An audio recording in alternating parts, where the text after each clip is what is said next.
So you've seen him at Pete's Coffee in Pleasanton ordering a medium iced Americano with a splash of 2% in a reusable cup. You've seen him in his Netflix comedy special, oops, I read that wrong, watching a Netflix comedy special.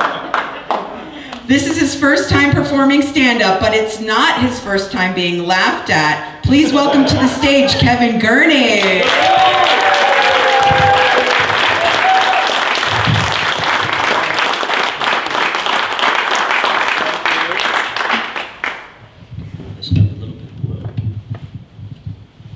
Cool. Thank you. What a wonderful audience. And what a good-looking audience, too. So I can ask you, what do you think of this outfit? Yeah. So my wife and I went to the Sugar Pine Music Festival a few weeks ago up in Grass Valley, and I decided to do some clothes shopping while I was there. Now, in my defense, this ensemble looked totally normal up there, standing next to the guy dressed up like a rubber ducky and his girlfriend with butterfly wings and antennas. So it was that kind of music festival. Very eclectic music at this festival. They had a number of Grateful Dead cover bands, a lot of bluegrass, Tom Petty's guitarist and drummer in a hard rock band. What else? A Beastie Boys tribute and a couple of funk bands. So, you know, something for everyone to hate. I really liked the funk music. It got into my head, and it found that part of my brain that knows how old I actually am and what my body is actually capable of doing. Totally funked it up, let me tell you. Sure, I can keep up with this 20-year-old dancing next to me for the next 3 hours, no problem. Problem. Everything hurt. Luckily, as I said, the festival was in Grass Valley, so there was lots of medicine floating through the air. And that helped with the pain, a little bit at least. I took a yoga class up there at the festival. Any yoga participants? Here's one, cool, okay. So if you don't know, in yoga, the instructor guides you verbally into a position and then tells you the name of that position in Sanskrit, which is an ancient language that no one speaks. And that's called showing off. It was really a good class, but I'm not sure the teacher was totally legit, because at one point I'm pretty sure I heard her say, place your right leg over your left thigh, bend down, gently twist to the right, chicken tikka masala pose. I don't think that's right.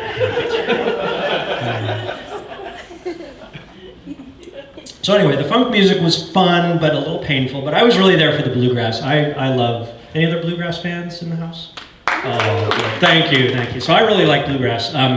It is the original American roots music, invented hundreds of years ago in Appalachia by poor Scots-Irish farmers, enhanced over the generations by the experiences and talents of indigenous and enslaved people, and now claimed by white rich techies like me. So, progress!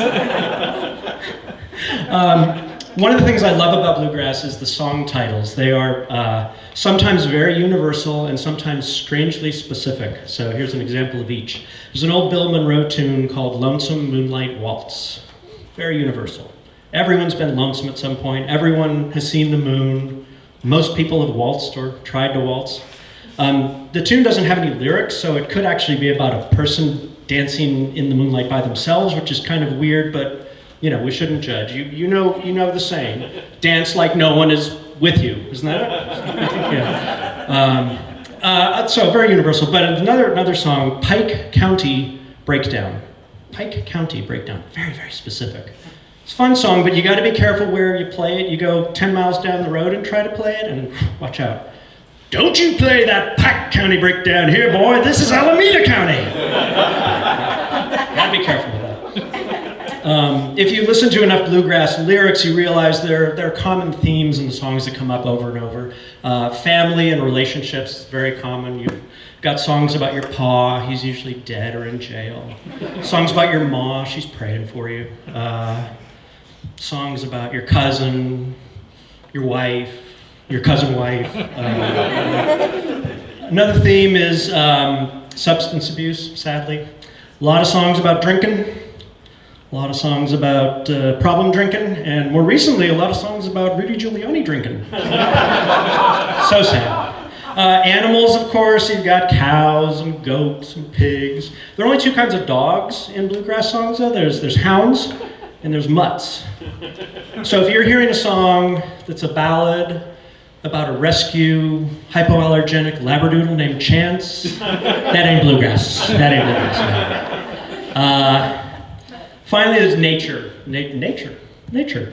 There's mountains and valleys and the ever-popular holler.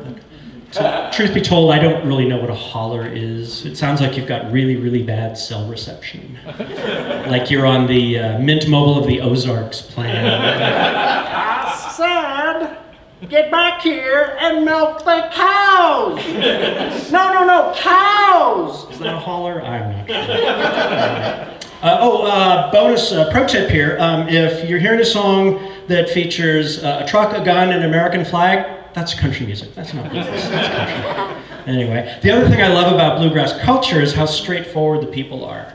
Just what you see is what you get. So, for instance, if a bluegrass musician wants to tell you something, he'll say, "I'll tell you what," and then he tells you what. It's so simple. It makes sense, right? Now compare that with having a conversation with someone, say, from New York, who would begin the conversation by saying, "Look." I'm confused already. You said look, but you really didn't want me to look. You wanted me to listen, right? So why didn't you say that?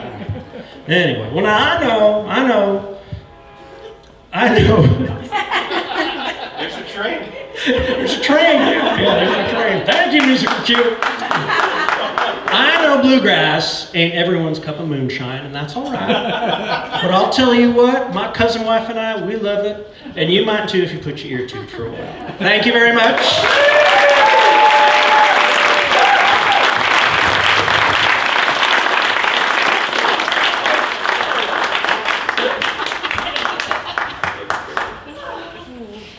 Thank you, Kevin Gurney, everybody.